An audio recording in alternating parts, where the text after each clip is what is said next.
Good day kaklase! Ito ang aking pinakaunang video sa gear reviews at ito rin ang aking pinakaunang video sa YouTube.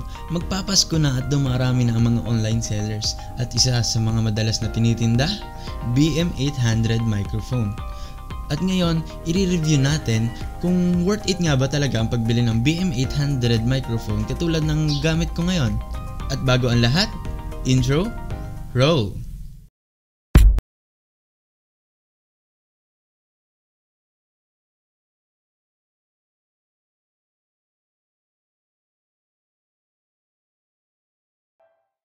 Ang unang package deal, BM800 only.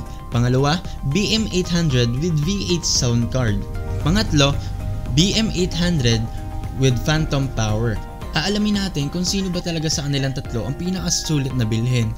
Pero bago tayo magsimula, let me tell you something. Please take note that this BM800 condenser microphone is a cheap microphone. Meaning, hindi siya katulad ng mga expensive microphones na magaganda ang quality, kaya wag kang mag-expect na para ang nasa studio and parang high quality yung ginagamit mong audio interface. Unang package deal, BM800 only, yung walang kasamang iba. Pero hindi mo siya magagamit.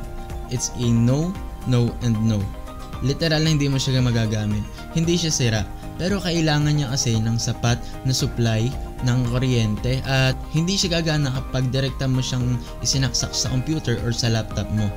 Para mapagana to, kailangan mo ng audio splitter or ng phantom power. At sabihin na nga natin na bumili ka na.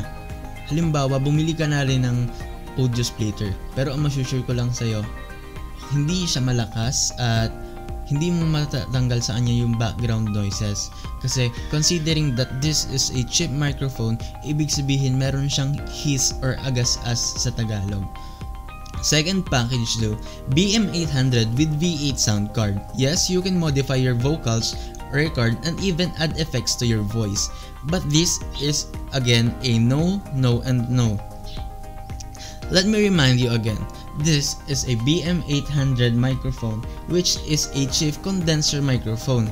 At eto namang V8 sound card ay isang cheap, ulitin ko, isang cheap na V8 sound card. Okay. Sa paggamit ng V8 sound card nang walang kasamang phantom power, dinadagdagan mo lang yung tinatawag nating hiss ng microphone o yung sinabi ko kanina na agas-as ng microphone.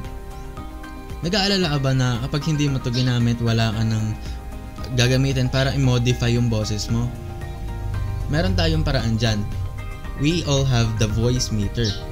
Ang voice meter ay isang software application na dapat mong abangan next video. Number 3, BM800 with phantom power. Ito ang recommended ko. Never heard of phantom power? Let us jump a little into a technical aspect. Kaya mahina ang BM800 microphone mo dahil wala siyang nakukuhang much or tamang amount ng electricity galing sa laptop or sa computer mo kapag direkta mo siyang isinaksak. So I introduced to you the phantom power. Hindi lang nito mapapalakas ang boses mo, kundi matatanggal din ito ang hiss sa iyong microphone dahil magkakaroon ng sapat na kuryente upang matanggal ang background noise at lumakas ang audio gain. Pagkatapos nating madiscuss lahat ng package deal, ito ang isang malinaw na statement. BM800 with phantom power ang pinakasulit. Bakit? Microphone plus phantom power plus voice meter which is yung software na ire-recommend ko sa inyo. Para ka na rin bumili ng BM800 with phantom power with V8 sound card. Sa next video natin about BM800 microphone, itatalakay natin kung paano i-set up, paano i-configure ang voice meter at isama mo na rin ang tips and tricks kung paano ito gamitin. So this is my voice only using the BM800 with an audio splitter. Sound check. So this is my voice when using the BM800 condenser microphone with the use of V8 sound card. With the V8 sound card. And you can see that I can turn on the echo like this one. It's echoing now, and I have this effects, audio effects. So that's it. So this is my voice when using the BM800 microphone with the help of Voicemeeter. You know, I can pretty sound like a DJ here, like, good day listeners, time check will be 9:59 in the clock in the morning, and that time check is brought to you by Coffee Co. Brown Coffee. Tara na't sumayaw, kumanta at uminda kasabay ang BTS sabay sabing you've gotta say gold. So ayun, magpatuloy na tayo.